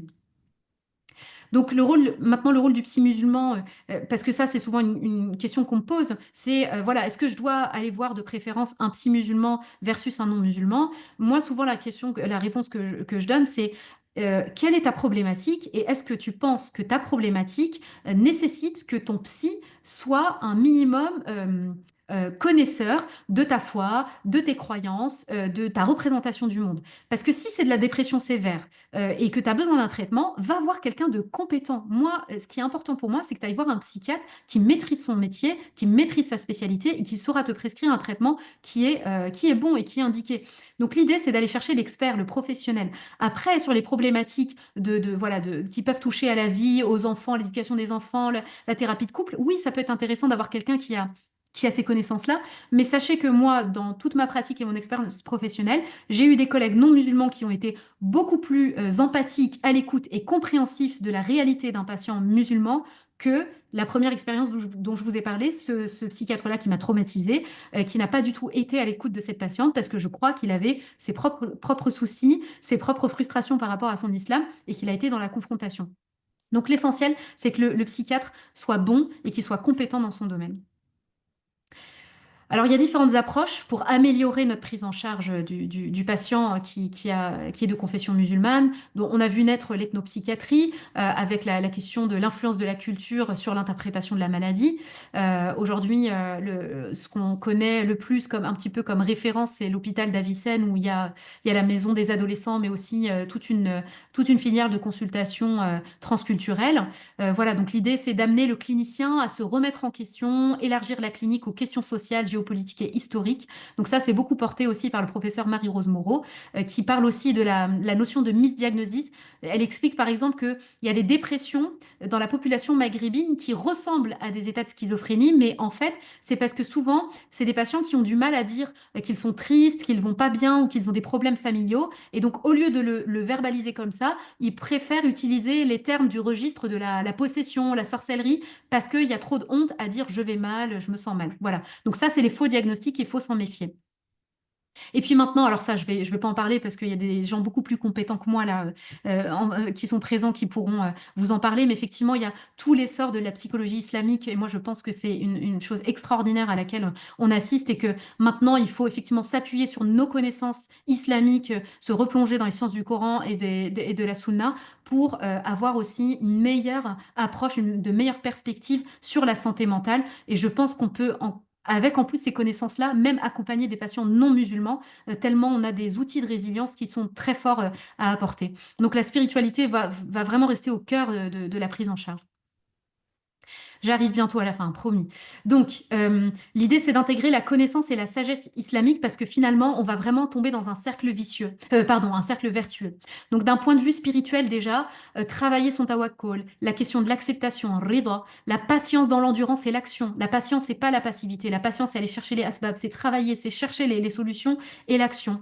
Mais aussi d'un point de vue matériel, pas juste d'un point de vue spirituel, puisque l'islam nous appelle à avoir un mode et une hygiène de vie qui sont bons, qui sont sains, dormir la nuit, être actif le jour, faire attention à son alimentation, ne pas dépasser les 1 tiers, etc. Donc tout ça, si on sent vraiment s'en inspire, ça va être bon aussi pour notre santé mentale. Nos relations, nos fréquentations, ne pas être dans l'excès, être dans des fréquentations qui sont bonnes pour nous.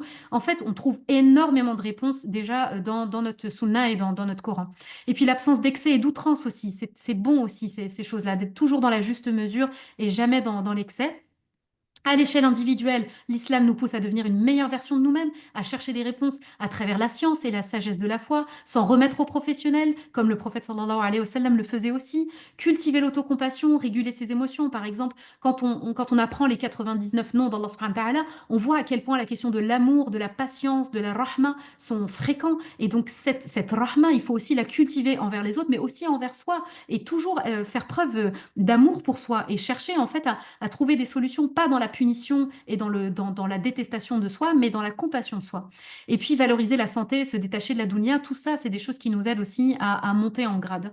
À l'échelle collective également, on agit puisque prendre soin de sa santé mentale, c'est prendre soin de son entourage, c'est prendre soin de ses enfants aussi. Pensez à vos enfants, quelqu'un qui va mal d'un point de vue psychique, un parent qui va mal d'un point de vue psychique, qui traîne des traumas sur des années, sur des générations, il va le transmettre à ses enfants. Donc prendre soin de soi, c'est en fait, c'est offrir à sa descendance des chances inespérées de construire sur du bien. Et c'est casser la répétition des schémas, c'est cultiver la bienveillance, c'est arrêter aussi de faire porter à l'autre ses échecs. Ça, c'est très important. Donc, en conclusion, l'islam, c'est la boussole pour garder les pieds sur terre, même dans la maladie, même dans le pire état délirant. C'est important de se raccrocher à cette boussole quand on s'accroche à cette foi, bien sûr. Donc, il faut éviter, pour rappel, hein, éviter de tomber dans le piège des courants qui confinent à l'égocentrisme, à l'obsession de soi. Ça, malheureusement, c'est très présent, je trouve, en ligne. C'est que, certes, c'est intéressant. C'est important de s'intéresser à sa santé mentale et d'être vigilant à sa santé mentale, mais pas au détriment des autres. Attention, pas au détriment des autres et au détriment de la collectivité, de la société, de la communauté. Se penser comme un individu à part entière qui peut impacter la collectivité. Certes, il faut avoir une conscience de soi, mais c'est inextricable à la conscience d'autrui. Nous sommes un seul corps, la communauté est un seul corps. Donc, si je vais bien, je vais essayer de répandre le bien autour de moi, mais si quelqu'un va mal, il faut aussi que je sois réceptif à ça et que je puisse lui venir en aide. Attention également aux grilles de lecture qui sont très simplistes face à la complexité de l'humain. Un être humain, c'est d'une complexité extraordinaire. Et moi, je resterai toujours fascinée face à chacun de mes patients, vraiment. Parce que à chaque fois, à chaque entretien, à chaque séance de MDR, il va m'apporter une nouvelle chose. On va réfléchir les choses différemment. On va avoir un nouvel outil. L'être humain est complexe et on ne peut pas le mettre dans des cases. Et aujourd'hui, ce qu'on vous vend, les thérapies en 5 séances, ce qu'on vous vend, c'est il faut classer les gens dans tel schéma, etc., pour mieux se comprendre et tout ce qui est développement personnel. Bref, je vais très vite là-dessus, mais il faut faire attention à pas placer des gens dans des cases parce que du coup, ce qui va se passer, c'est qu'on va avoir des accusations faciles, traiter les gens de personnes toxiques et même tomber presque dans l'anonymat. Donc attention en fait à ces phénomènes de mode et aussi à l'autodiagnostic, c'est-à-dire attention aussi à ce que vous lisez sur Internet, de ne pas aller apprendre à droite, à gauche et de vous dire, ah, je suis TSA, je suis TDI, je suis ça. Allez voir des spécialistes avant de vous poser des diagnostics. Enfin, nous ne sommes pas en droit de prêter des intentions au divin, mais savoir que l'épreuve est là pour nous élever. C'est le plus important à savoir. Je traverse une épreuve, donc c'est une occasion pour moi de m'élever. Donc attention à ne pas être dans source-zone aussi quand on est frappé par un malheur, de prêter des mauvaises intentions au divin. Ça peut être très grave parce qu'en plus, ça peut aggraver la maladie mentale. Et puis enfin, accepter l'impuissance et l'absence de réponse dans une société qui cherche à tout savoir et tout comprendre, c'est important aussi. C'est-à-dire que aujourd'hui, on est dans une société qui veut absolument toujours tout savoir. Dès qu'il arrive quelque chose, dans la seconde, vous avez déjà des gens qui commencent à avoir un avis, qui commencent déjà à donner des théories. Non, on doit être dans une approche de l'observation, de la contemplation, de la méditation, de l'attente, de la patience, de la recherche de réponses. Et ensuite, on peut peut-être émettre un avis si on peut se permettre de le faire. Et accepter de ne pas avoir de réponse, accepter l'impuissance et l'absence de réponse, c'est un enseignement de notre islam puisque chaque vendredi, vous récitez Surat al-Kahf, et Surat al-Kahf il nous apprend ça. C'est qu'il y a des choses qu'on ne comprendra pas, et ce qu'il faut, à partir de là, c'est faire les asbab, et après, netawakkal. Donc, j'ai fini, et je vous remercie de votre attention. J'espère que j'ai pas été Merci. trop longue. Non, c'était captivant. Merci bien, docteur Lina, pour cette conférence et ce double voyage dans psychiatrie culturelle. On a vu un peu au début un voyage en psychiatrie occidentale et moderne, qu'on appelle moderne, et dans la deuxième partie, c'est un peu la psychologie culturelle musulmane. Donc, on ouvre un peu les questions des débats. Moi, je commence par une petite remarque sur le, sur le pourcentage qui est donné sur la représentation de la maladie mentale en population générale entre le pays et l'Algérie. Et moi, je pense que le pourcentage 5%, moins de 5%, est à débattre, comme vous avez dit, ça peut ne pas être représentatif. Et il y a Mm, d'autres études, je pense, qui mettent au moins 50% mm, qui ont recours en premier lieu à des thérapies traditionnelles, au raqi. Moi, si je fais une estimation personnelle dans ma consultation, c'est au moins 90%. ah oui. C'est exceptionnel de voir un patient qui va au psychiatre, au psychologue au premier lieu. Mm, C'est mm, vraiment, moi, mm, je trouve ça rare. Maintenant, mm, les études, je crois, c'est au moins 50%. Et il y en a même qui disent que même en consultant un professionnel de santé mentale, les patients continuent de voir les RAQI. Donc, ça va mm. être les choses en parallèle. Ça, Ouais, c'est oui. à peu près, c'est ce qui se fait généralement dans les pays arabes. Hmm. Ça m'étonne absolument pas, hein. Alors l'étude, je pense qu'elle est plus dans le questionnement des représentations. Donc peut-être que on interroge plus les gens sur voilà, qu'est-ce qu'ils feraient en théorie. Mais c'est vrai qu'en pratique, même en France, hein, effectivement, j'ai souvent recours, enfin souvent des patients qui ont eu recours à des thérapies traditionnelles avant. C'est évident, oui. Hmm. Et donc, c'est vrai, un des problèmes, c'est comment faire. Tu vois. C'est Hmm. soit, généralement, les patients, ils redoutent de dire ça au psychiatre parce qu'ils savent Hmm. pertinemment, ils disent que vous ne croyez pas à ça. Hmm. Et c'est rare, donc ils le disent parfois avec certaines hésitations. Ouais. Et, et l'attitude des psychiatres aussi, parfois ils sont compréhensifs, parfois Hmm. ils rejettent. Hmm. Et ça pose problème. Je pense qu'il faut Hmm. vraiment travailler dans les deux sens, à la fois d'améliorer la représentation du patient de la maladie, mais aussi de Hmm. faire accepter la conception culturelle par les psychiatres. Qu'est-ce que vous en pensez? Complètement. Ah oui, complètement. D'ailleurs, moi, je mets les pieds dans le plat avec mes patients en général, hein, quand effectivement ils mettent en avant leur foi. Je leur dis tout de suite, effectivement, est-ce que vous avez consulté quelqu'un d'autre? Est-ce que voilà, vous avez fait un ruqya? On en parle, hein, vraiment, j'en parle, je mets les pieds dans le plat. Et puis je suis très ouverte. Je leur dis, hein, oui, d'accord. Enfin, je rentre dans la conversation. Je pense qu'il faut vraiment, euh, parce que ça arrive aussi avec d'autres patients qui ne sont pas musulmans. C'est-à-dire que moi, j'ai des patients qui me disent, voilà, je suis allée chez un magnétiseur, j'ai fait un truc de chaman, des trucs quand même qui se questionnent. Je vais jamais être dans le jugement non plus. C'est-à-dire, pourquoi j'irais juger la ruqya, alors qu'on sait qu'en plus, la ruqya a des bénéfices. Pourquoi j'irais juger la ruqya et l'autre patient qui me parle de magnétiseur ou d'un truc un peu, voilà, qui peut verser dans le charlatanisme, je ne dirais rien. Je pense qu'il faut être ouvert à ça et en discuter de façon décomplexée. Moi, j'ai aucun problème avec ça. Et la deuxième chose, je pense qu'il faut créer du contact et de la communication entre les représentants religieux qui travaillent dans les mosquées et qui sont tous les jours sollicités pour ça. Et vraiment, c'est quasi quotidien. J'ai rencontré un imam il n'y a pas longtemps de la ville où j'exerce qui m'a dit, mais je ne sais pas quoi répondre à ces gens, à part leur dire, va voir un spécialiste parce que c'est pas mon domaine de compétences. Mais je pense effectivement qu'il faut créer ce dialogue aussi entre les représentants religieux qui sont très souvent sollicités et puis les psychiatres. Mais le problème aussi, c'est que les psychiatres musulmans, il n'y en a pas tant que ça, hein. Enfin, ça court pas les rues ici. Et s'il y en a, eh ben, le rapport à la religion va pas forcément être conscient ou assez approfondi, quoi. Voilà. Moi, la plupart des collègues psychiatres musulmans que j'ai côtoyés sont des gens qui n'ont pas trop d'appétence à connaître leur religion et à l'utiliser, en tout cas, comme une ressource. Donc, il y a quand même malheureusement du boulot encore devant nous. Mais on est là pour ça, en fait. Oui, ça existe, même dans les pays même les pays dans Ouais. l'Afrique, ça existe, alors même chez nous, Hum. ça existe. Donc, Soumière pose une question intéressante, il dit, ne peut-on pas considérer que chez un patient psychotique, le laisser penser qu'il est possédé pourrait lui permettre d'aller mieux, car il va adhérer aux soins proposés, donc le Ruqya, et surtout l'aider à mieux gérer les crises en les anticipant par un rituel. Récitation, sourate, ablution. Alors la question, si je comprends bien, c'est est-ce qu'il faut laisser le patient croire à son délire?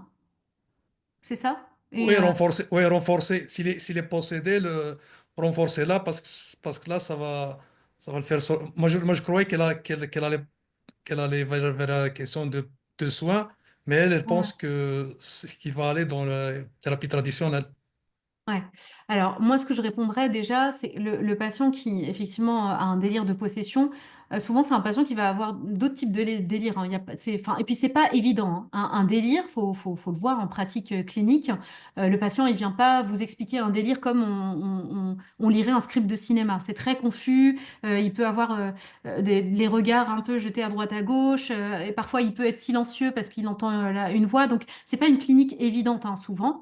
Et donc, quand il vous dit je suis possédé, il va pas vous dire, voilà, comme moi je vous parlerai aujourd'hui, voilà, je suis possédé par le diable, il y a ça en moi, etc.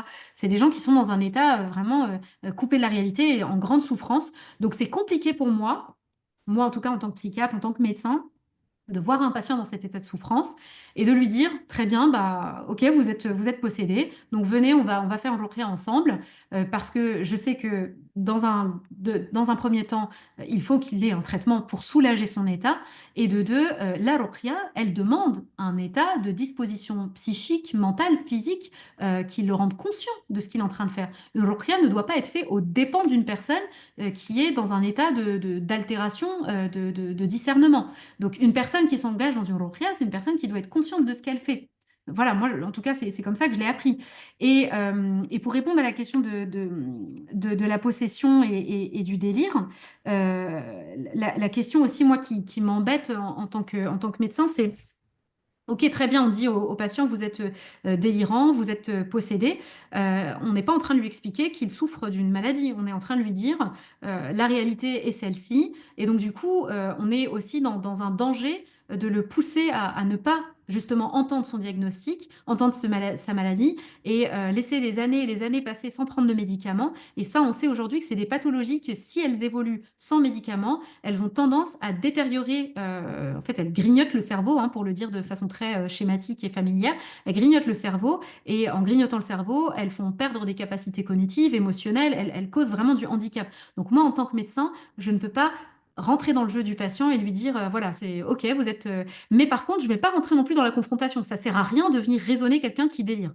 De venir lui dire, ah non, c'est pas du tout ça, vous êtes dans une autre réalité, mais plutôt lui dire, ça c'est lié à votre pathologie, ça se soigne, ça se traite. Voilà. Mais c'est une question qui n'est pas facile. Je ne sais pas si ça répond à la question.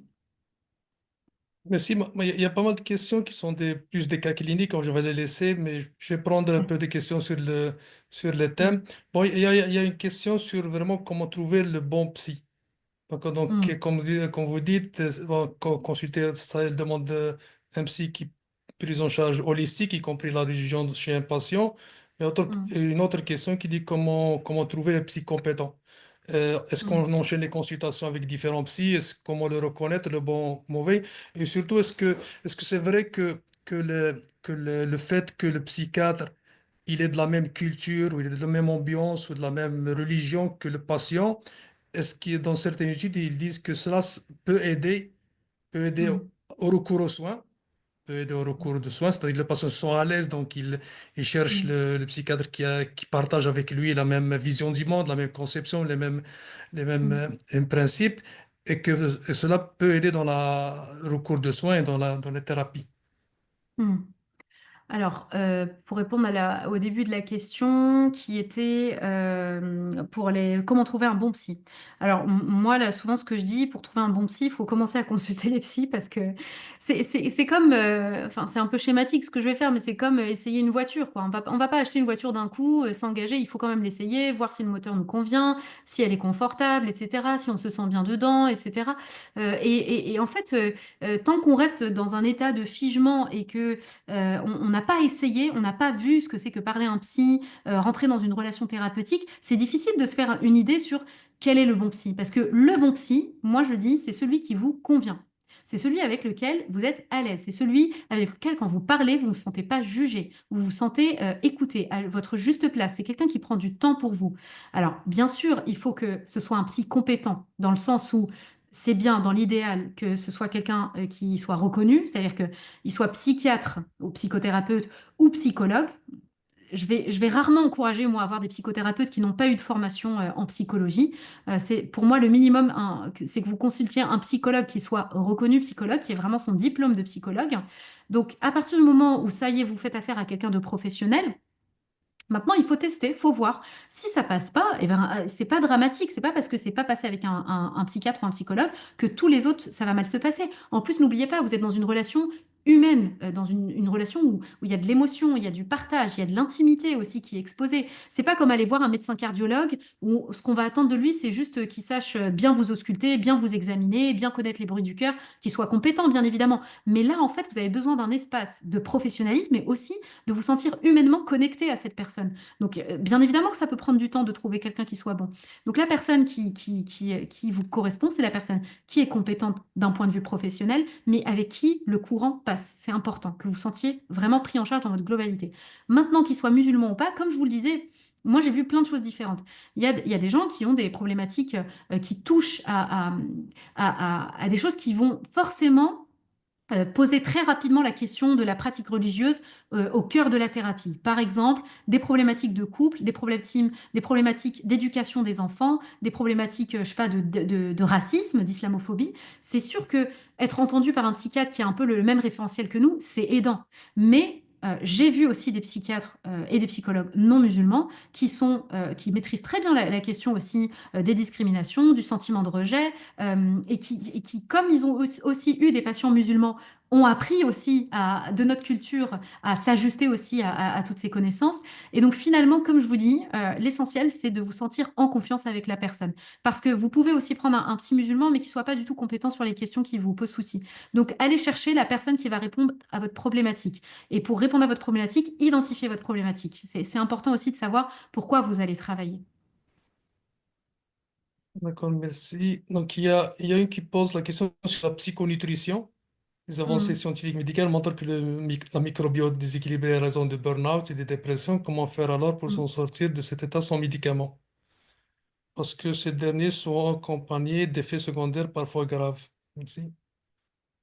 Alors, la psychonutrition, c'est un domaine qui est à l'étude hein, par les psychiatres, notamment sur la question du microbiote, effectivement, que ça peut avoir une influence sur la sévérité des symptômes, pas forcément sur le déclenchement des symptômes, attention, parce qu'en fait, les maladies existent déjà, la schizophrénie, elle est déjà là, elle n'attend que de se réveiller, la dépression, elle est déjà là, elle n'attend que de se réveiller, mais en fait, c'est ce qu'on appelle un peu les facteurs extérieurs, les facteurs déclencheurs de la maladie. Et aujourd'hui, il est reconnu effectivement que l'alimentation peut avoir un effet sur la santé mentale. Mais il n'y a pas d'effet de cause, il n'y a pas de relation de cause à effet qui a été retrouvée. La seule étude qui a montré quelque chose d'intéressant, c'est là les oméga 3. Apparemment, les oméga 3, de prendre des oméga 3, ça peut aider à sortir d'états dépressifs légers.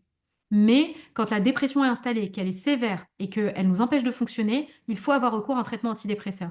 Les traitements antidépresseurs, on va casser un petit peu le mythe autour de ce traitement.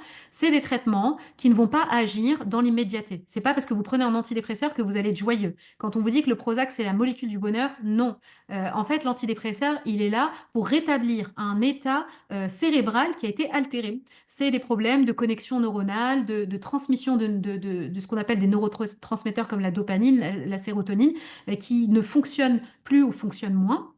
Et il faut restaurer ça. Moi, je prends souvent l'image de l'arbre en hiver à mes patients. Je leur dis, votre cerveau, là, c'est un peu un arbre en hiver. Et ce qu'on va faire, c'est qu'on va essayer de ramener le printemps et faire pousser les feuilles. Et ben, l'antidépresseur, il est là pour faire pousser les neurones, les faire connecter et retrouver un état basal, mais pas un état de joie excessif. C'est pas ça l'idée. C'est pas d'être heureux comme on prendrait une drogue. Donc ça, c'est la première chose. Le traitement antidépresseur n'agit pas dans l'immédiat. Il faut le prendre en général pour sentir les effets. Il faut attendre 2, 3 semaines déjà. Et il faut le prendre sur plusieurs mois. Et le traitement antidépresseur s'arrête. On n'est pas obligé de le prendre à vie. Et la troisième chose, il n'y a pas de phénomène de dépendance ou d'accoutumance dans le sens où vous n'allez pas augmenter la dose de jour en jour pour qu'il fasse effet. Vous pouvez rester à la même dose pendant plusieurs mois et vous pouvez l'arrêter en le diminuant progressivement. C'est pas comme ce qu'on, en fait, on confond les antidépresseurs avec les anxiolytiques, comme le Xanax, le Lexomil, qui sont des bonbons malheureusement très prescrits par les médecins généralistes. C'est ça aussi la tristesse aujourd'hui je crois, de ce qu'il y a autour des psychotropes, c'est qu'on vous prescrit beaucoup les anxiolytiques en vous disant, de toute façon, voilà, c'est juste pour passer l'anxiété ou passer le mauvais moment. Mais en fait, ces anxiolytiques, vous allez commencer à les prendre et vous allez ressentir le besoin d'en prendre un supplémentaire et puis un troisième, un quatrième, etc. Et c'est ça, en fait, dont il faut se méfier. C'est ce qu'on appelle la famille des benzodiazépines, comme le Xanax, le Lexomil, le Lysanxia, qui peuvent rendre dépendants. Mais c'est pas des traitements qui sont là pour sortir d'un état de la maladie. C'est des traitements comme on prendrait un Doliprane pour la fièvre. Ça va soulager l'anxiété, ça va aider à dormir, mais ça va pas soigner la dépression. L'antidépresseur, il peut avoir des effets secondaires, mais c'est pas des effets secondaires graves. Et si c'est le cas, eh ben, on l'arrête et on le remplace par un autre. Il y en a d'autres, il n'y a aucun souci. Aujourd'hui, quasiment la moitié de mes patients sous antidépresseurs, ça se passe très bien. Et un jour, on va les arrêter. Et c'est ce qui leur a permis de retrouver du goût à la vie, de manger, de dormir, de s'occuper de leurs enfants, de travailler. Et quand ils vous disent ça m'a sauvé la vie, je pense que ça suffit à dire quand même que c'est un traitement qu'on doit arrêter de diaboliser. Merci. Équateur lui pose une question aussi intéressante. Est-ce que les musulmans rejettent la maladie mentale car c'est quelque chose d'occidental? Écoute, tout ce qui est occidental, malheureusement, par mauvaise compréhension, doit être rejeté. Pour certains, ce qui est dommage. Moi, je rajouterais, par exemple, si dans une société, par exemple, qui parle que l'arabe ou le kabyle ou le chaoui, ils ont face eux un médecin qui parle que français, qui n'écrit que français. Est-ce que ça peut être une barrière? Hmm. Mais oui, mais oui. Mais d'ailleurs, c'est vrai que j'ai passé très vite la fin de mon cours, mais c'est quelque chose que j'évoquais, c'est qu'il y a toujours cette méfiance de la science occidentale. Et ça, on ne le voit pas juste dans la santé mentale, hein, malheureusement. On l'a vu avec les vaccins, on l'a vu avec tellement de choses. Ça touche malheureusement tout ce qui va être érigé comme la médecine occidentale va être vu avec de la méfiance. Et ça prend, je pense, terreau aussi, son terreau dans toutes les thèses complotistes aussi, dans lesquelles malheureusement la communauté musulmane baigne beaucoup, que ce soit à l'échelle politique, médicale, tout. C'est-à-dire qu'on a l'impression qu'il y a l'Occident, le mauvais, là, qui veut absolument nous punir et nous maintenir dans un état d'immobilisme et d'ignorance et de souffrance. Moi, cette pensée, elle me pose problème dans le sens où, en fait, c'est comme si on attribuait un pouvoir divin à une entité hégémonique qui est l'Occident, alors qu'on sait que ce n'est pas le cas.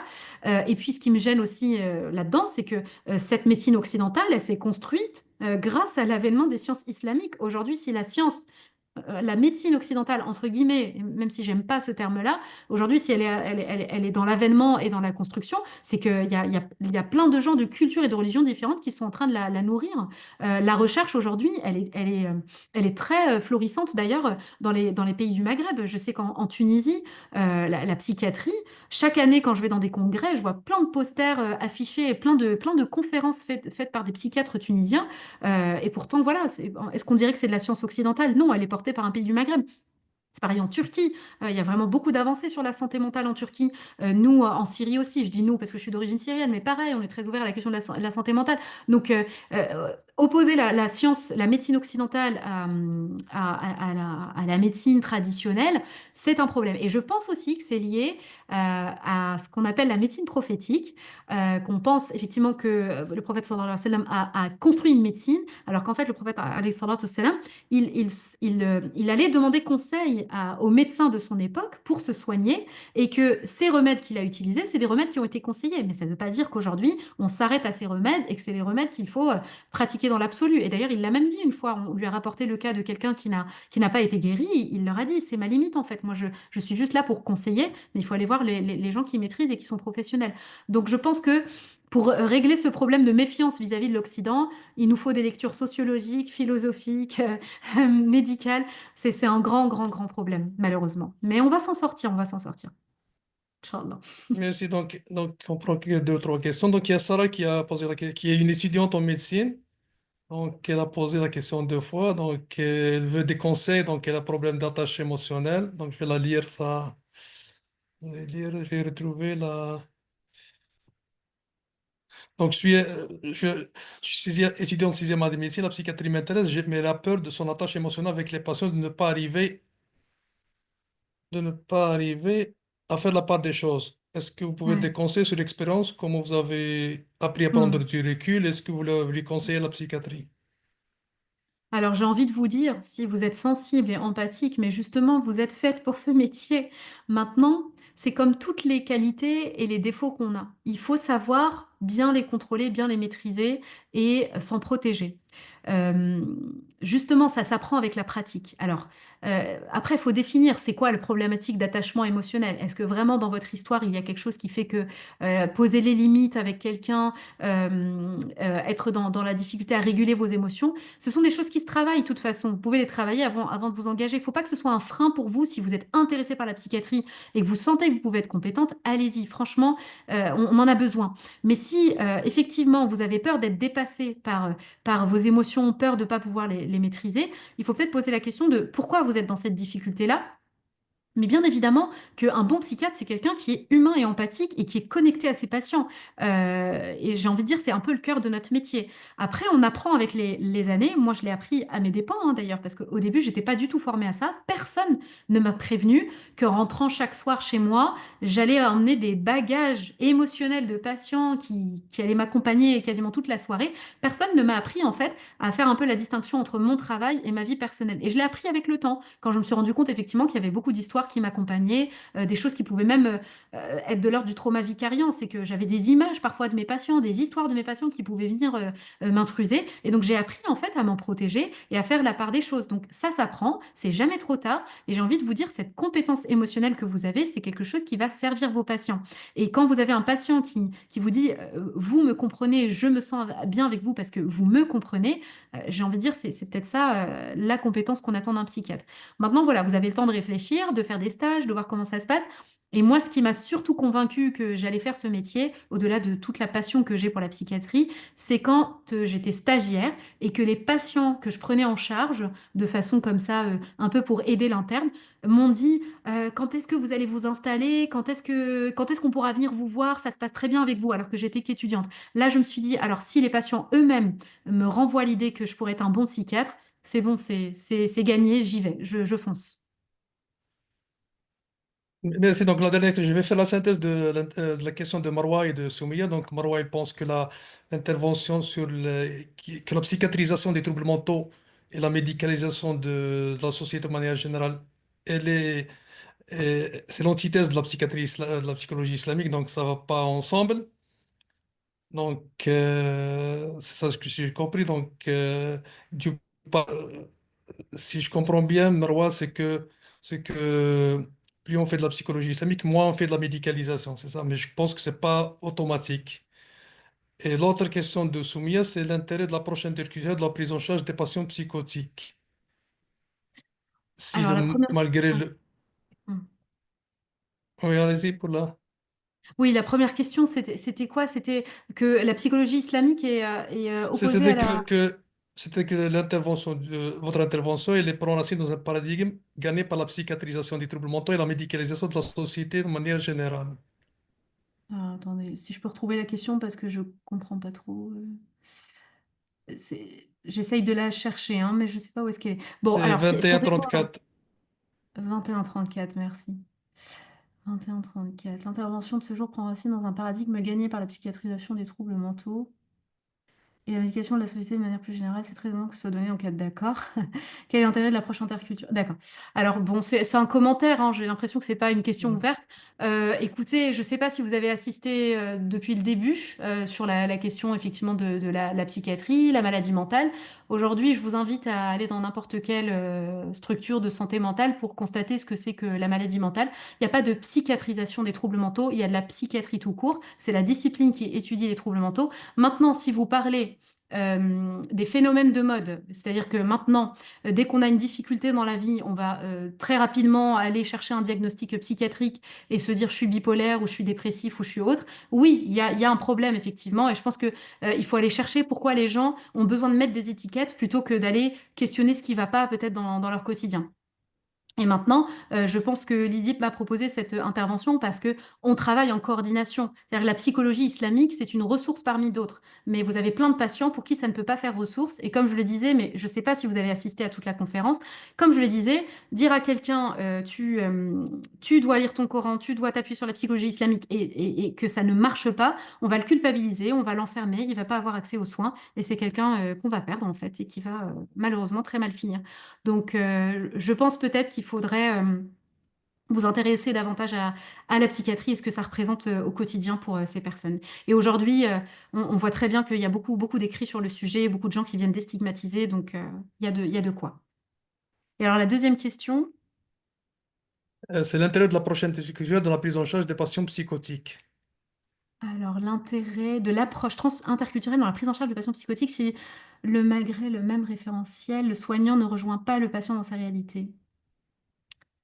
Alors attendez, j'essaye de comprendre. Quel est l'intérêt de l'approche intégrée dans la prise en charge des patients psychotiques si, malgré le référentiel, le soignant ne rejoint pas le patient dans sa réalité? Alors non, encore une fois, la psychiatrie transculturelle, elle n'est pas là pour rejoindre les gens dans leur réalité. Elle est là pour comprendre pourquoi le patient a du mal à accéder aux soins. Parce que le psychiatre, le médecin psychiatre, il a cette approche médicamenteuse, cette approche médicale de la maladie, au-delà de tous les référentiels et codes socioculturels de son patient, que ce soit musulman ou pas musulman. On a des chrétiens, on a des gens qui viennent de Haïti, qui ont beaucoup de croyances aussi autour du vaudou, etc.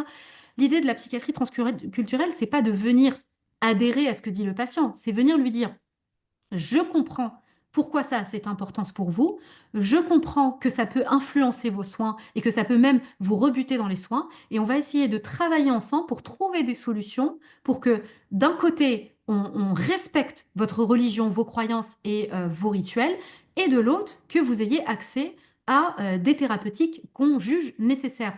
L'idée, c'est pas de duper votre patient. Moi, je suis pas un charlatan, je suis un médecin. Moi, ce que j'ai appris, c'est quand on a une dépression sévère et qu'on a un risque suicidaire, je peux pas dire à mon patient, allez, venez, on va faire une petite balade et on va réciter les askars ensemble. Oui, je suis pas en train d'opposer les deux, encore une fois, je pense que j'ai été mal comprise. Je suis pas en train d'opposer les deux, mais il y a des cas de maladies qu'il faut absolument soigner pour donner le discernement au patient, pour être capable, en fait, de lire son Coran en étant capable de le comprendre. Parce que si vous prenez un patient qui est complètement déprimé, vraiment, il faut la voir, la dépression. Quand quelqu'un n'arrive pas à lire, quand quelqu'un n'arrive pas à se concentrer, ou alors qu'il est délirant, vous lui donnez le Coran, il commence à lire le Coran. Le danger, c'est qu'il commence à l'interpréter en plus d'une mauvaise manière. Donc, s'il est délirant, je me souviens d'un patient qui commençait à interpréter sur le diable, sur le pouvoir du diable, etc. Il était presque dans le coufre, en fait, en interprétant en fonction de son délire. Et les gens déprimés vont aussi dire, malheureusement, voilà, regardez dans le Coran, là, regardez, je vais être puni, je suis une mauvaise personne, donc il va développer un trouble anxieux généralisé. Donc, l'essentiel, en fait, quand vous donnez accès à des ressources religieuses à un patient, c'est qu'il soit capable de les comprendre et de les interpréter. On joue pas avec la religion, c'est pas un gris-gris la religion.